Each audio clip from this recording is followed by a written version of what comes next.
안녕하세요. 어렵게 느껴지는 정부 정책을 핵심만 쉽게 설명드리는 쭈부의 리뷰입니다. 오늘은 24년 출산 혜택에 대해서 총정리해볼 텐데요. 현재 임신 중이시거나 임신을 계획하시는 분들이라면 꼭 알아두셔야 하는 부분입니다. 종류도 많고 매년 새롭게 신설되거나 변경되어서 헷갈리는 부분이 많더라고요. 핵심적인 내용을 중심으로 하나하나 설명드리겠습니다. 우선 2023년 9월부터 시행되는 산후조리 경비 지원 정책인데요. 이 정책은 우선 서울시에서만 운영될 예정입니다. 특이한 점은 산후조리 경비 지원금이지만 산후조리원 기본 이용료로는 사용이 불가하다는 점이에요. 오히려 조리원 비용 자체가 비싸질 수도 있다는 점을 우려해서 내린 결정이라고 하네요. 그러나 조리원에서 추가적으로 마사지를 받거나 체형 교정을 받는 비용으로는 사용이 가능합니다. 지원 방식도 조금 특이한데요. 지원금은 100만원으로 사용처를 두 가지로 나누어 50만원씩 지원해주는 형태예요. 정부에서 지원하는 산후조리사 이용 시에 쓸 수 있는 50만원과 기타 의약품, 한약, 건강식품, 산모 마사지, 체형교정, 운동, 심리치료 등에 쓸 수 있는 50만원을 지원해줍니다. 여기서 정부 산후조리사 서비스에 대해서 좀 더 알아볼게요. 각 지자체에서는 산모 신생아 건강관리 지원 서비스를 운영하고 있어요. 우선 신청 기간이 중요한데요. 신청 기간이 생각보다 짧아서 꼭 기간 내에 신청하셔야 해요. 출산 예정일 40일 전부터 신청 가능하고 출산 이후 30일까지 가능한데요. 보통 조리원 이후 집에 왔을 때 많이들 활용하시니 가급적 출산 전에 신청하시는 것이 좋을 것 같네요. 지원 금액은 지자체마다 다르니 꼭 해당 지자체 홈페이지에서 확인하시고요. 거의 모든 지역 구민에게 산후조리 도미 서비스 금액을 지원해주는데 예시로 서울시 성북구 사례를 봐볼게요. 중위소득 150%가 넘는다고 가정했을 때 표에서 소득 유형은 A라형에 해당하는데요. 표준 10일 서비스 기간을 선택했다고 가정하면 본인 부담금은 62만 4천원이 되네요.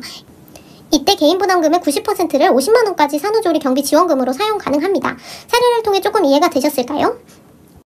다음은 출산 직후 200만원을 받을 수 있는 지원금인 첫만남 이용권이에요. 임신을 확인하고 보통 가장 먼저 하시는 일이 국민행복카드 발급이셨을 텐데요. 아직 발급하시지 않았다면 반드시 발급하시고 임신 100만원 바우처 꼭꼭 받으세요.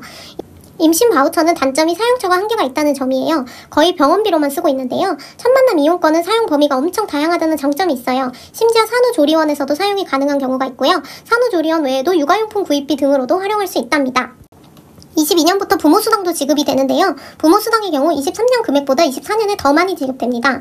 24년 기준으로 만 0세는 100만원, 만 1세는 50만원 이렇게 받을 수 있는데요. 여기서 주의할 점은 신청 기간이에요. 출생 60일 이전에 신청하면 출생 달부터 받을 수 있지만 60일 이후면 신청한 달부터 받을 수 있기 때문에 꼭 미리미리 신청해두세요.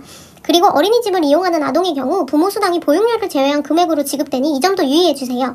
부모수당의 경우 현금 지급이기 때문에 사용처에 제한이 없는 아주 혜자인 수당이에요.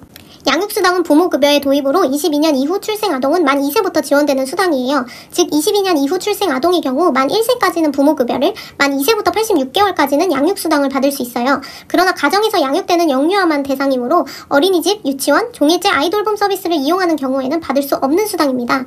지원 금액은 아동의 연령과 수당의 종류에 따라 달라지는데요. 일반 양육수당의 경우 10만원을 24개월에서 86개월까지 받을 수 있습니다.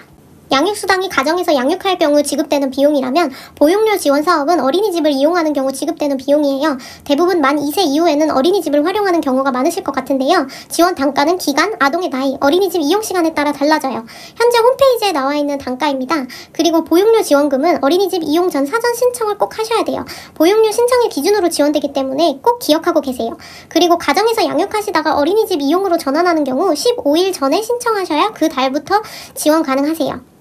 부모 보육료는 결제권자가 국민행복카드로 결제하면 해당 어린이집으로 입금되는 형태예요. 부모급여와 중복 지급이 안 된다는 측면이 있는데요. 참고로 유치원을 만 3세에서 5세 사이에 보내게 될 경우에는 유아 학비 지원으로 지원 가능하니 참고하세요.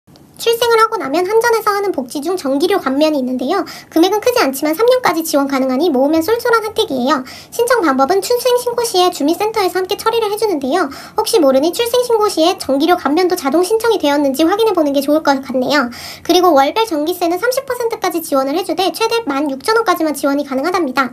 지원금은 현금 지급은 아니고 고지서에서 차감되는 형태예요. 전기료 감면과 같이 알아두면 좋을 에너지 효율 1등급 환급 신청이에요. 전기료 감면 대상이면 혜택을 누릴 수 있는 지원 대상이 되세요. 출산하고 보통 건조기, 공기청정기 등 가전제품을 구매할 일이 많은데 그때 쓸 수 있는 좋은 혜택이더라고요. 가전제품 구매하시기 전에 지원 품목 먼저 확인해보시는 것도 좋을 것 같아요.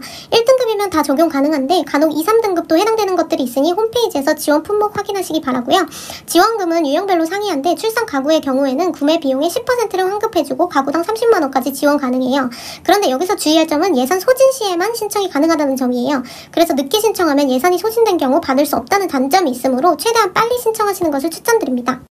지금까지 2024년 출산 혜택을 모두 정리해보았는데요. 동사무소에서 출생신고 시에 신청해주는 것도 있지만 기간에 맞추어 직접 신청해야 하기도 하니 미리 알아두시고 지원금 놓치시는 일 없으시길 바랄게요. 더 자세한 글을 보고 싶으시다면 설명글에 쭈부의 리뷰 블로그 링크를 참고해주세요. 이 영상이 도움되셨다면 구독과 좋아요 부탁드립니다.